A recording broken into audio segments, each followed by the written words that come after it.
Hey everyone, welcome back. My name's Stu and this is Future World for Rollercoaster Tycoon Classic. This futuristic park has plenty of space for new rides on its alien landscape. Your objective to have at least 1,500 guests in your park at the end of October year 3 with a park rating of at least 600. So our first off-world scenario then, and wow, yeah, it's pretty garish. So I don't know. Maybe we could terraform this. Maybe that could be something we can do to make it look less ugly. Okay, so clearly we've got a vertical drop coaster and a monorail, one of the suspended varieties. Anything else? Oh, there's multiple stations. Let's have a look. Let's click on it. If we just click on it rather than check it, we can just see the 3 different times and 3 different lengths. So we know we've got 3 different stations there. Okay, so the entrance then is here, hidden behind the loops. So that could cause an issue if we have pathing that's sort of down here, because then guests might want to go to the exit and they can't quite get to it. So we have to factor that in. Let's have a look. We are charging for rides. We've got free entry. That's cool. So we've got the monorail. We've got not a bad selection of gentle rides. As you can see with that, the water on this is orange. So because it's a space themed scenario, we've got a different color palette on that. So the watery colors, let's have a look. We can show you now. The watery colors where in the scenery. There you go. So we go into this, go into that, click on that. So as you can see, these, oh, there you go. That one. See that one? There you go. So the 2 watery colors there are colored orange. That one isn't. So if you're doing scenery, they'll come out orange in these colors. If you're putting down balloons or t-shirts or whatever, they'll come out orange. So yeah, where were we? Okay, so we've seen that. We've got some, very good selection of roller coasters to begin with. Decent selection of thrill rides, no water rides, and not a great selection of shops. I think what we'll do then, at least for the beginning, let's research shops. Let's get out a good variety of food and drink, and then we can crack on. So what I'm going to want to do, I am going to want to rejig this vertical drop a little because I don't like the way the path is going up and above, and it's a bit cumbersome. So if I can, I'm not going to do that much to it, I suppose. Maybe I'll have to see what happens when we start building. But the main thing I want to do is raise that station so the path goes underneath rather than over it. I'll probably keep the monorail with the view of perhaps converting it into a roller coaster at some point. But for now, I'm going to crack on with that vertical drop and sort out the pathing and hopefully get it into some sort of usable format for myself. October year 1, 566 guests in the park. We've got the green arrow, so that number is going up. And we've been a busy boy this year.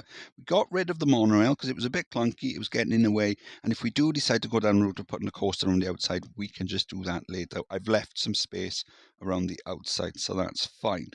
So I've simplified some of the pathing as well. Got a nice big path loop going around the outside with a few smaller ones in the middle. We've rejigged the vertical drop coaster. It's called Hate.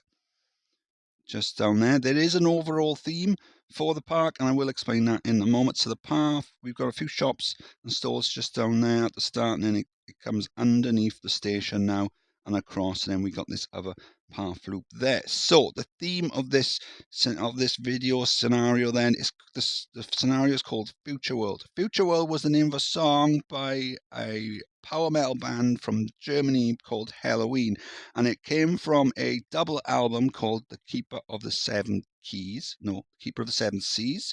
Anyway, whatever one it is, I'll put a link to it in the description. They are both amazing, I'll be honest. So the theme of this is from the song The Keeper of the Seven Keys. So each one is going to be one of the keys or the C's. I'm not really sure how it works, but anyway, so we've got hate.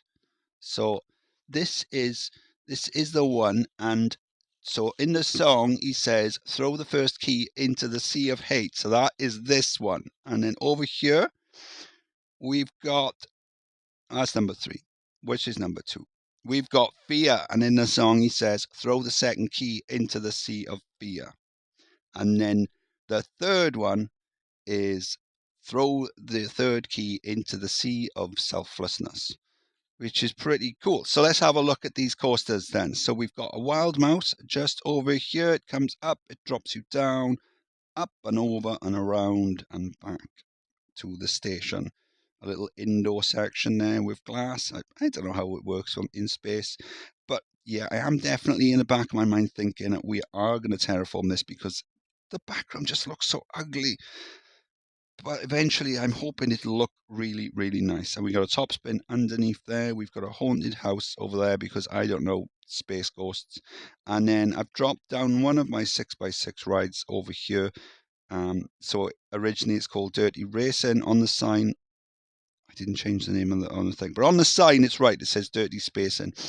As you can see from that, we are researching thrill rides, and we've got a observation tower just up there. And I've gone a little bit funky with the walls around the path, and of course we've got a space rings just down here.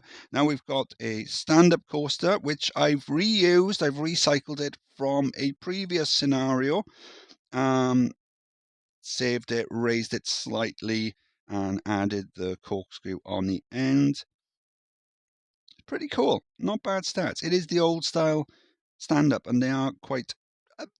I mean, you can get decent excitement on them, but for something like this, it will return a lot lower excitement than if it was just a regular twister or a regular stand-up twister or something like that.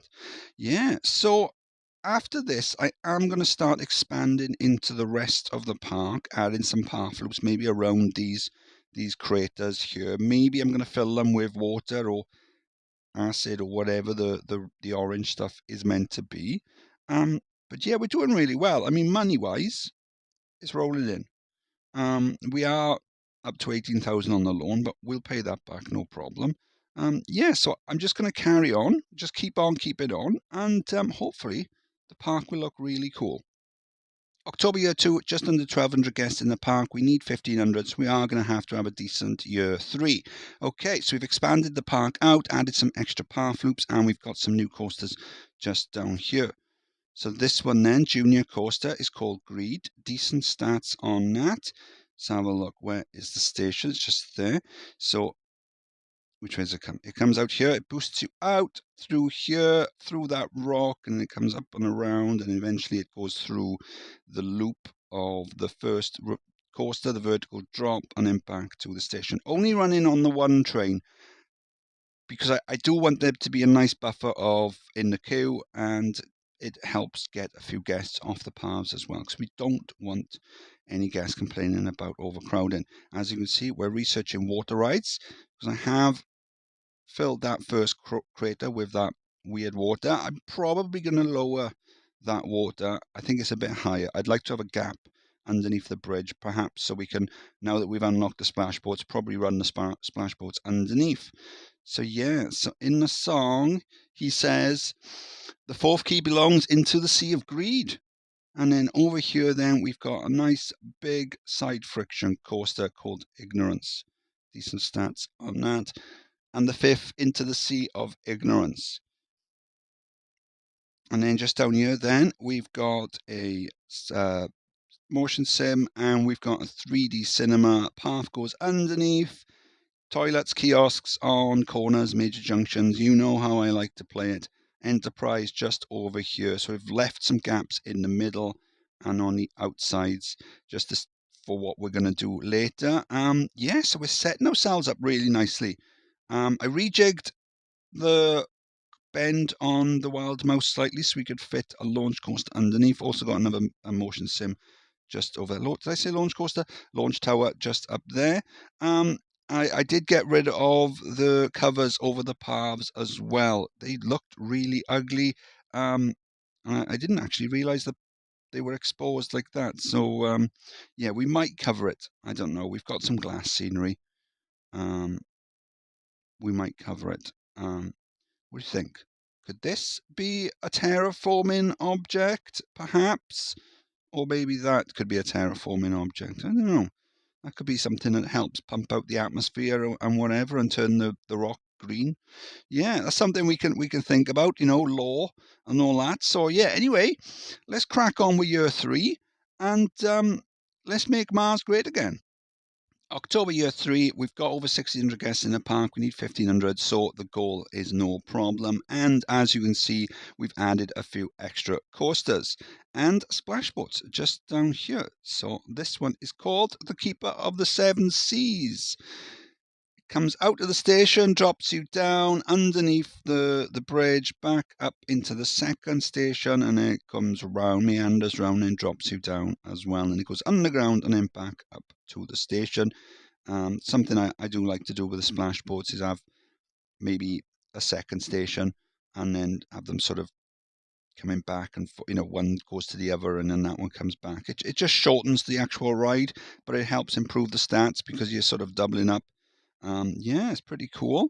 And then over here, then we have got a big out and back wooden coaster called Disease. And in the song, it says, "Disease, disease, disease, my friend, throw the key or you may die."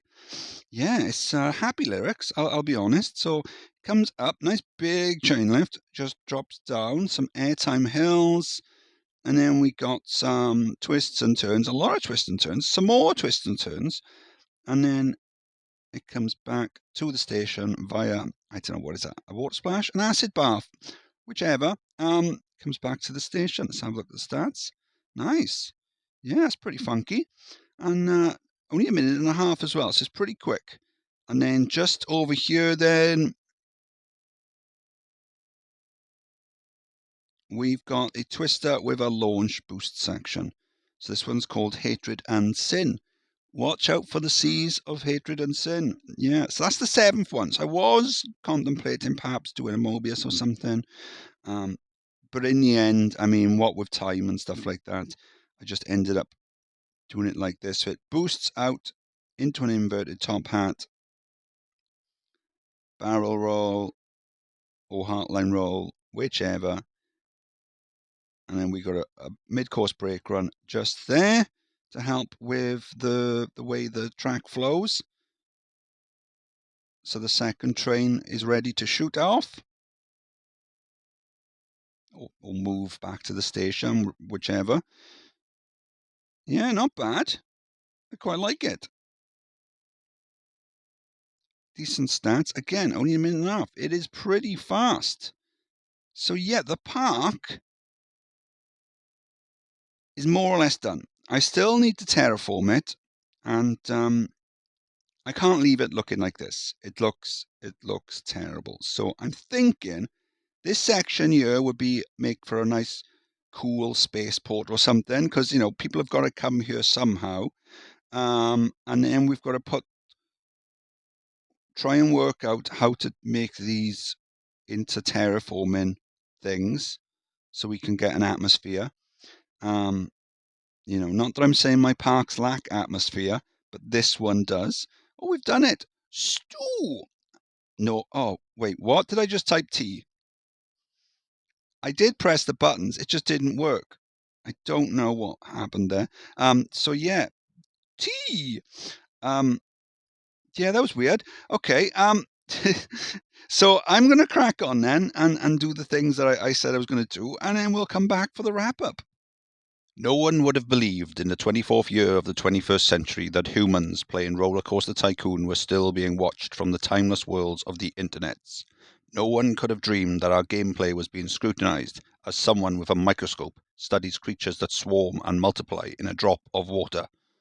Few people even considered the possibility of a Tycoon game with this much replayability, and yet, across the gulf of the interwebs, minds immeasurably superior to my own regarded this video with bewildered eyes, and slowly and surely, they hit like and subscribe.